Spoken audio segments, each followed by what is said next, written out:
Property tax प्रणाली को लाने का अध्यादेश जारी किया गया, अधिसूचना जारी की गई। उसके क्या कारण थे, क्या मजबूरियां रही लेफ्टिनेंट गवर्नर साहब की, वो उनको जनता के सामने रखना पड़ेगा। ये प्रश्न उन्होंने ट्वीट भी किया है, सुनिए, उन्होंने ट्वीट भी किया है, लेफ्टिनेंट गवर्नर साहब ने ट्वीट भी किया है।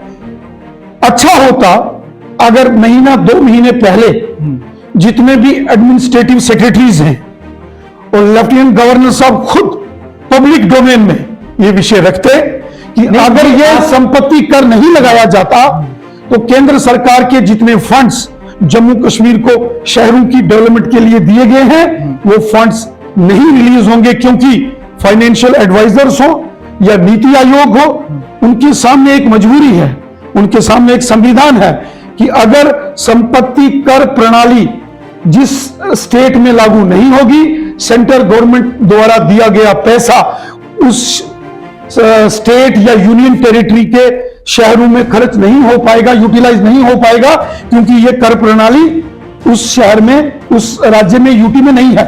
इसलिए शायद एलजी साहब की यह मजबूरी रही, वरना नीति आयोग ने कह दिया था, नीति आयोग ने यह कह दिया कि 1 अप्रैल से अगर यह कानून नहीं लागू होगा तो केंद्र सरकार द्वारा जो जम्मू कश्मीर को करोड़ों अरबों रुपए शहरों के विकास के लिए जो आवंटित किए गए हैं वो रिलीज नहीं हो पाएंगे। नहीं, क्योंकि ये कानून है, केंद्र में सरकार कानून है ना। भाजपा की केंद्र में सरकार नहीं थी तब भी तो यहाँ पैसा आता था केंद्र से। नहीं, ये बड़ा इंपॉर्टेंट क्वेश्चन आपने पूछा है।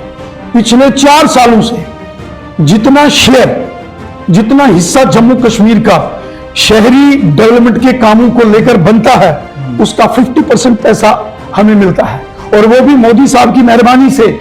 उन्होंने कहा ये टैक्स प्रणाली नहीं भी है तो भी जम्मू कश्मीर को ये दे दो, और एकमात्र राज्य जम्मू कश्मीर है, एकमात्र। मैंने कहा अंडमान निकोबार, लक्षद्वीप, नागालैंड, मणिपुर, मिजोरम जैसी स्टेट्स जो कि बहुत गरीब स्टेट्स हैं नॉर्थ ईस्ट की, वहां भी ये कर प्रणाली लागू है। और इसलिए शायद लेफ्टिनेंट गवर्नर साहब को मजबूरी में परेशान होकर यह टैक्स लगाना पड़ा कि 1 अप्रैल से यह सारी फंडिंग बंद हो जाएगी और शहरों का विकास रुक जाएगा, सेंट्रल स्पॉन्सर्ड स्कीम्स का सारा काम रुक जाएगा।